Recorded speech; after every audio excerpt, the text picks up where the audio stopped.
नमस्कार, मैं दुर्गेश सिंह और आप सभी का स्वागत करते हैं अपने ऑनलाइन प्लेटफॉर्म ग्रेगर एग्जाम में। तो जैसा कि आप सभी लोगों ने थंबनेल पे देखा होगा कि आप लोग यूपीईसीसी एजुकेटर यानी कि शिक्षक भर्ती के लेके 13,465 पदों के लेके आप सभी लोगों का एक कह सकते हैं जो 10,684 प्लस 8,800 पदों की जो वैकेंसी है उसमें जो शेष बचे पदों के लेके अभी आपका आवेदन प्रक्रिया होगी, जिसमें आप लोगों का योग्यता, वेतन, चयन प्रक्रिया और आप लोग जानते हैं कि इसका शासनादेश बहुत पहले जारी हो चुका।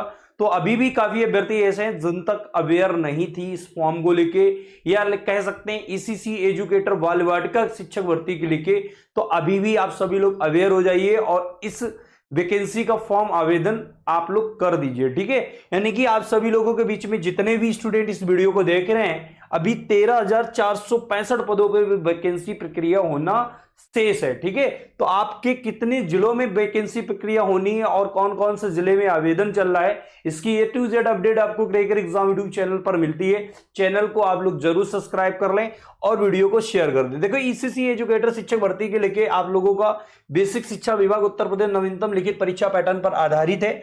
और आप सभी लोग देख पा रहे होंगे कि जो ईसीसी एजुकेटर के लेके दो वैकेंसी प्रक्रिया हो रही थी, एक 8,800 पदों के लेके जो कि सभी 75 जिलों के लेके आवेदन प्रक्रिया चल रही है, ठीक है। और साथ में इसमें 10,684, ठीक है, दो भर्ती प्रक्रिया विज्ञापन जारी हुए थे। इसका जो विज्ञापन था 10,684 का, वो 2024 में जारी हुआ था और ये आप लोगों का जो प्रक्रिया है भर्ती का, ये सितंबर 2025 में हुआ था, ठीक है।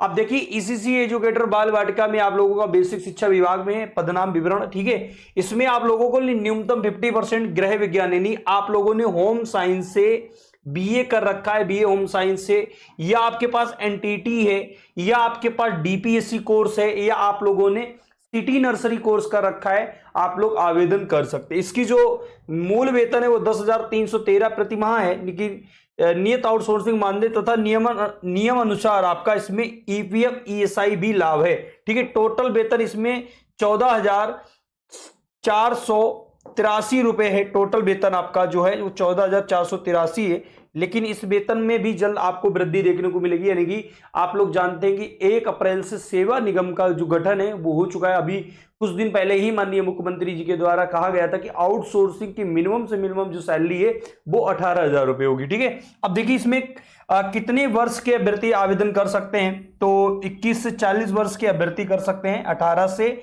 या 21 से 40 वर्ष के लिए, ठीक है। लेकिन ओबीसी एससी एसटी श्रेणी है तो उनको 5 साल की इसमें छूट दी जाती, तो वो 45 साल तक आवेदन प्रक्रिया कर सकते हैं, ठीक है। चलिए, अब यहां पे जो सिलेक्शन प्रोसेस है उसमें बदलाव हुआ है। क्या बदलाव हुआ? अभी इसमें वैकेंसी जो प्रक्रिया थी वो मेरिट चयन के आधार पर होती थी, लेकिन बहुत सारे बहुचर्चित वैकेंसी हो चुकी थी जिसमें बहुत सारे होम साइंस अभ्यर्थी, एनटीटी अभ्यर्थी, डीपीएससी अभ्यर्थी, सिटी नर्सरी अभ्यर्थी सारे लोग आवेदन कर रहे थे। अब इसमें क्या हो रहा था, इन्होंने एग्जाम पैटर्न लागू कर दिया, यानी कि सभी जिलों में, यानी कि 75 जिलों में जो वैकेंसी होगी वहां पे इन्होंने एग्जाम पैटर्न लागू कर दिया, जिसमें 100 नंबर का आप लोगों का पेपर होगा, 100 मार्क्स होगा और 1/4 इसमें निगेटिव मार्किंग होगी। और इसका जो सिलेबस है वो बाल मनोविज्ञान, child development of psychology 30 number की है, और ईसीसी के सिद्धांत यानी कि ईसीसी चाइल्ड केयर यानी कि बाल देखभाल शिक्षा है, उसमें आप लोगों का 30 नंबर, टोटल आपका 60 नंबर वो हो गया। यानी कि बाल देखभाल एवं शिक्षा जो है वो 60 नंबर का आएगी, 10 नंबर की आपकी हिंदी आएगी, 10 नंबर की रीजनिंग आएगी और 20 नंबर का आपका सामान्य अध्ययन आएगा। टोटल ये आपका पूछा जाएगा, ठीक है। तो आप सभी लोगों को आवेदन कैसे करना है मेरे भाई, तो आवेदन करने के लिए मैंने ऑलरेडी बहुत पहले वीडियो बना के डाल दिया था, फिर भी मैं बता दे रहा हूं। अभ्यर्थी सर्वप्रथम उत्तर प्रदेश सरकार सेवा आयोजन पोर्टल, ठीक है, सेवा आयोजन पोर्टल यूपीएनआईसी डॉट पर पंजीकरण अवश्य करा लें, जहां परीक्षा आउटसोर्सिंग एजेंसी का विवरण प्राप्त होगा, ठीक है। अब देखिए, इसके लिए आप सिलेक्शन जो हमारा बैच है उसको भी ज्वाइन कर सकते हो। क्रेकर एग्जाम आपका एप्लीकेशन डाउनलोड कर ले, जिससे आप सभी लोगों तक अपडेट मिलती रहेगी, ठीक है। अब देखिए, ईसीसी एजुकेटर में मैंने क्यों बताया कि अभी इतने पद रिक्त हैं, क्योंकि 13,000 मैंने आप लोगों को बताया, 13,465 पद अभी रिक्त है। और ये कैसे रिक्त है उस पर मैं बात करने वाला हूं। आप सभी लोगों को ये कहां से अपडेट मिली वो भी मैं बता रहा हूं। देखो, प्रदेश भर में 5182 एजुकेटर में सिर्फ 732 ने ही पोर्टल पर लगाई हाजिरी। कुल मिला के अभी ईसीसी एजुकेटर में कुल इतने ही अभ्यर्थी अभी चयनित हो पाए हैं, यानी कि इतने ही अभ्यर्थियों को नियुक्ति मिला है। बाद बाकी कौन कौन से जिलों में ये प्रक्रिया होगी भर्ती, उस पर मैं बता दे रहा हूं।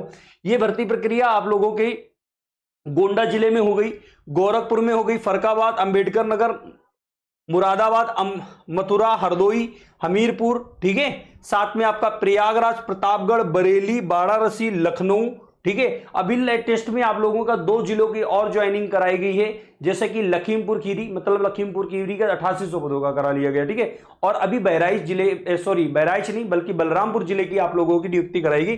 कुल मिला के अभी बहुत मैक्सिमम से आपका 15 जिले में ही नियुक्ति प्रक्रिया हो पाई है, ठीक है। अब देख लेते हैं मेरे भाई, ये जो है वैकेंसी वो 10,684 पदों की है। और इस वैकेंसी बात की जाए तो बहुत सारे ऐसे जिले हैं जो अभ्यर्थी अभी भी वेट कर रहे हैं, क्योंकि इनमें से लगभग अभी सिर्फ और सिर्फ जो ज्वाइनिंग हुई है वो लगभग 35% ही स्टूडेंट की ज्वाइनिंग हुई है। यानी कि ईसीसी एजुकेटर 10,684 पदों के लेके यदि देखा जाए तो उसमें 35% ही जनपदों की भी नियुक्ति प्रक्रिया हुई। बाद बाकी बहुत सारे जिले हैं जहां पे डीवी प्रक्रिया करा ली गई, उस जिले के अभी भी अभ्यर्थी अपना फाइनल रिजल्ट को वेट कर रहे हैं, या कह सकते हैं ज्वाइनिंग का वेट कर रहे हैं, ठीक है। अभी बहुत सारे जिले से शेष बाकी है, ठीक है। अब क्या ये है, यहां पे एक ईसीसी एजुकेटर के माध्यम से जो वैकेंसी हो रही है आप लोगों की, पहले ये था यहाँ पे मेरिट चेंज, फिर रैंडम प्रोसेस आया।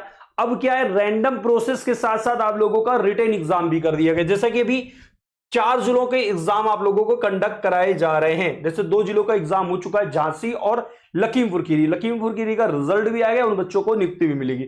अभी 29 तारीख यानी 29 मई को आप लोगों का जो एग्जाम है वो आपका सीतापुर जिले का और बाराबंकी जिले का निर्धारित, मतलब कुल मिलाकर जो 75 जिले में है वो एग्जाम प्रक्रिया इन्होंने लागू कर दी। यानी कि एग्जाम देने के बाद ही आपकी मेरिट बनेगी, उसी सिलेक्शन आधार आप लोगों को नियुक्ति पत्र मिलेगा, ठीक है। चलिए, ये 10,684 की वैकेंसी है। आ जाते मेरे भाई 8800 पदों के लेके। देखिए 8800 पदों के लेके ये है हमारा पूरा डेटा, आप स्क्रीनशॉट ले लीजिए। ये 8800 पदों के विज्ञापन का है, और 8800 पदों के लेके देखा जाए तो सिर्फ और सिर्फ अभी मात्र एक जिले में ही ज्वाइनिंग हुई है, वो हुई लखीमपुर के लिए, ठीक है। लखीमपुर और झांसी जिले का आप लोगों का लगभग जून के फर्स्ट वीक में रिजल्ट आ जाएगा। यानी कि कुल मिला के 2 जिलों में होगा। वो जिन जिलों में भी आवेदन हो चुके उन जिलों में डीवी हो चुके और डीवी के बाद इसमें क्या होगा, आपका एग्जाम होगा। अब देखो यहाँ पे जो चयन प्रोसेस है वो उसमें क्या बदलाव हुआ। पहले यहाँ पे आप लोगों के लिए आवेदन होंगे, आवेदन फॉर्म जितने भी अभ्यर्थी होंगे, जैसे किसी जिले की मैं भदोई के ले लेता हूं, भदोई में 70 वैकेंसी, इसमें 3 गुना अभ्यर्थियों को बुलाया जाएगा डीबी के लिए। 3 गुना अभ्यर्थी मतलब 210 अभ्यर्थियों को बुलाया जाएगा, जो कि रैंडम प्रोसेस वो है जिसमें कह सकते हैं कि योग्य छात्र भी पहुंच सकता है, और किसी तरीके से रैंडम प्रोसेस नहीं होना चाहिए। जबकि रिटेन एग्जाम निर्धारित है, आप लोग रिटेन एग्जाम ले रहे तो रैंडम प्रोसेस नहीं होना चाहिए, सभी बच्चों का मौका देना चाहिए। इसके लेके ऑलरेडी कोर्ट में याचिका चल रही। अब 200 अभ्यर्थी को बुला के ये क्या कराते हैं, डीबी कराते हैं। डीबी के बाद उसी डीबी के अकॉर्डिंग आप लोगों का एग्जाम कंडक्ट कराया जाता है। एग्जाम कंडक्ट होने के बाद जो अभ्यर्थी रिटेन एग्जाम क्लियर कर लेते हैं, यानी कि आप में से जनरल अभ्यर्थी, उसके लिए 50 मार्क्स, ठीक है। और यदि आप ओबीसी एसटी है साथ में उसमें 45। लेकिन यहाँ पे आप लोगों का माइनस मार्किंग है, यानी कि निगेटिव मार्किंग है। निगेटिव मार्किंग की यदि बात करें तो 1/4, ठीक है, 1/4, यानी कि आपने यदि 4 प्रश्न गलत कर दिए तो आपका एक सही उत्तर काट दिया जाएगा, ठीक है। कुल मिला के यहाँ पे तुक्का का सिस्टम नहीं कि आपने तुक्का लगा दिया तो आप पास हो जाएंगे, ऐसा नहीं। बिल्कुल प्रॉपरली आपको स्टडी करनी पड़ेगी सिलेबस के अकॉर्डिंग, ठीक है। तो ये 8800 पदों के लेके, तो जिन बच्चों को या जिन छात्रों तक अभी सूचना नहीं पहुंच पाई थी, 8800 प्लस 10,684 में बहुत सारे जिले भी शेष है। जैसे कि अभी 10,684 में बहुत सारे जिले, क्या औरैया जिला भी शेष है, आवेदन प्रक्रिया वहां पे भी होनी है। इसके साथ साथ कन्नौज भी शेष है, बहुत बस्ती जिला शेष है, कई जिले ऐसे शेष है जहां पे आवेदन प्रक्रिया भी होना है। तो जिन छात्रों के पास अभी सूचना नहीं पहुंची है तो आप लोग जरूर इस भर्ती का आवेदन कर दें, क्योंकि यहां पे आप लोगों के लिए एक बड़ा मौका है। जिन बच्चों ने होम साइंस, एनटीटी या डीपीएससी कोर्स कर रखा है वो अभ्यर्थी यहां पे आवेदन कर सकते हैं। इसके साथ साथ आप लोगों के लिए अनुदेशक शिक्षक भर्ती का भी विज्ञापन जल्द जारी होगा। उसकी जो अपडेट है वो मैं टेलीग्राम चैनल पर आप लोगों को प्रोवाइड करा दूंगा, ठीक है। ये हमारा जो टेलीग्राम चैनल है, आप देख सकते हैं इतने जिलों में ये भी हुई है, 11 जिले, ठीक है। इटावा, बरेली, इटावा, हरदोई, कासगंज, लखनऊ, बांदा, मथुरा, बस्ती, हापुड़, ठीक है। कुल मिला के अभी 28 से 30 जिले में ही लगभग 10,684 वैकेंसी हुई है। तो आप समझिए कि ये आप लोगों के लिए बम्पर वैकेंसी है। आप सभी लोग क्रैकर एग्जाम आपके टेलीग्राम चैनल को ज्वाइन कर लीजिएगा, जिसमें अभी जिन जिलों में आवेदन प्रक्रिया चल रही है आप सभी लोग आवेदन की अपडेट आपको मिल जाएगी। जिन जिलों में एग्जाम होना है उन जिलों की एग्जाम की अपडेट मिल जाएगी। आप सभी लोगों के लिए डीबी होने के बाद कब तक आप लोगों की ज्वाइनिंग यानी कि A to Z अपडेट आपको क्रैकर एग्जाम आपके टेलीग्राम चैनल पर मिल जाएगी। तो जितने भी साथी अभी टेलीग्राम चैनल को नहीं ज्वाइन किए हुए वो सभी लोग ज्वाइन कर लीजिएगा। ये हमारा टेलीग्राम चैनल है, गूगल लेंस से आप लोग इसको स्कैन कर लीजिए। यदि किसी बच्चे को दिक्कत आ रही है आप गूगल लेंस ओपन करिए, स्कैन करिए और टेलीग्राम चैनल को ज्वाइन कर लीजिए, ठीक है। तो ये आप लोगों के लिए सूचना थी। जितने भी अभ्यर्थी इस वीडियो को देख रहे हैं तो आप सभी लोग ईसीसी एजुकेटर में अभी लगभग 13,000 प्लस वैकेंसी अभी आवेदन प्रक्रिया होना है, यानी कि आवेदन प्रक्रिया होगी। तो अभी कई जिलों में शेष है, जिन जिलों में अभी आवेदन होना है उनकी अपडेट मैं टेलीग्राम चैनल पर प्रोवाइड करा दूंगा। इस वीडियो को अपने दोस्तों मित्रों, अपने जो भी सहपाठी हैं, आपके जो भी ग्रुप्स हैं, जो भी आपके टेलीग्राम चैनल्स हैं, जहां पर भी आप सोशल मीडिया पर हैं वहां पर शेयर कर दीजिएगा। मिलते हैं नेक्स्ट वैकेंसी के अपडेट के साथ, तब तक के लिए जय हिंद, भारत माता की।